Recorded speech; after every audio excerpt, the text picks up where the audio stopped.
My creed as a Canadian is summed up in these words.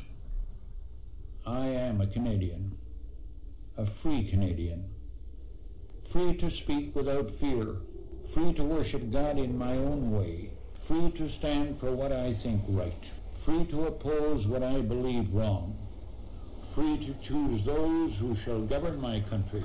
This heritage of freedom I pledge to uphold for myself and all mankind, for I am a Canadian.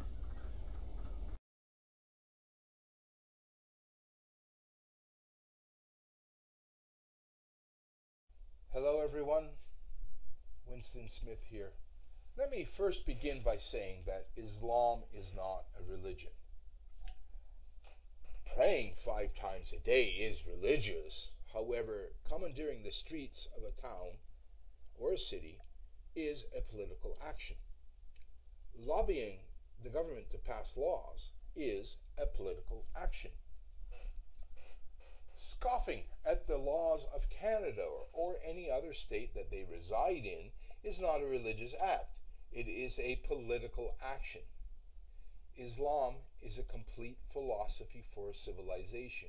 Yes, religion, it plays a part in it. However, its goal is conquest and domination. With the motion known as M103 before Parliament, I think we need to ask why. Why is our Prime Minister pushing it? Why is our Prime Minister bringing Sharia to Canada? And make no mistake, friends, Sharia is already here. It's an unwritten law right now. It basically comes down to don't say anything that will upset the Muslims or the Islamic community. In other words, you have been censored. You cannot criticize or say anything against Islam. That, my friends, is Sharia. And in fact, we've also seen the Islamic community use our already existing laws to persecute individuals. Mark Steyn and Ezra Levant come to mind. We have to ask ourselves, what debt is owed to the Islamic community?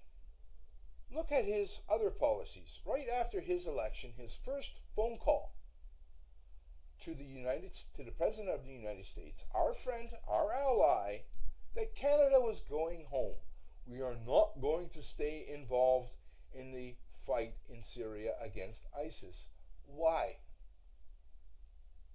Like, I understand Canada's role was really, it was the U.S. that was doing a lot of the heavy lifting. And Canada's role there was, somewhat nominal. Like, honestly, we don't have that many aircraft in our Air Force. We can't even really call it an Air Force. I know we like to, hold on, I am digressing. I have to keep on topic here. I know the leftists of my country lauded that decision because it was that evil Stephen Harper that dragged us into that fight. It did appease them, but it would have appeased the Muslim Brotherhood even more. In fact, they would have been ecstatic about it. Something we all need to understand, ladies and gentlemen, is politics makes for strange bedfellows. I know we can accept the superficial reason, or we can look a little deeper and see it for what it is.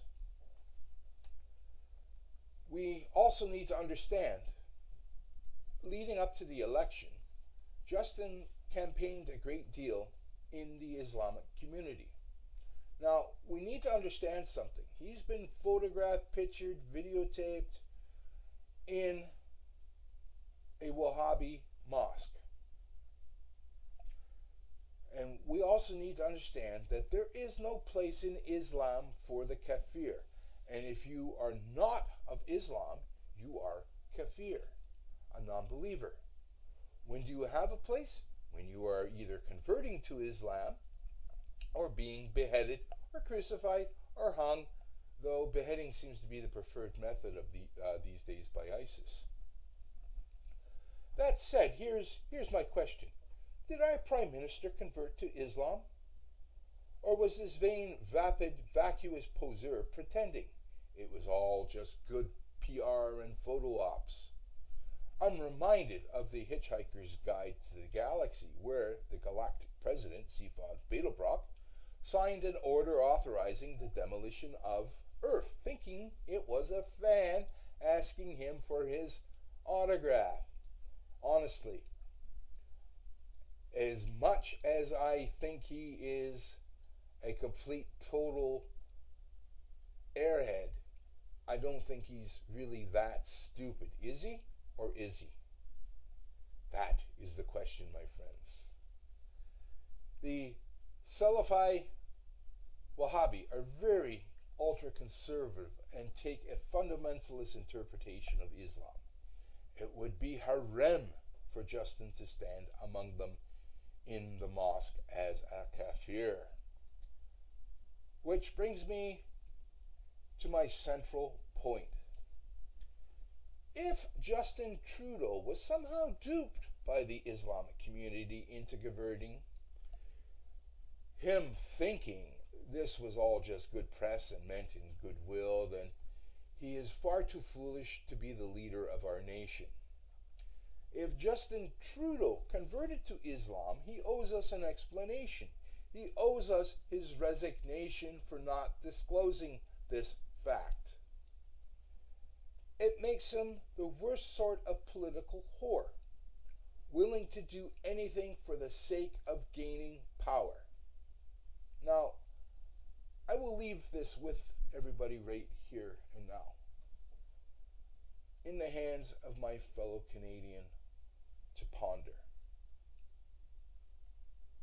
Ask yourself, just where exactly is this idiot taking us? With that, I'll wish everybody a wonderful day.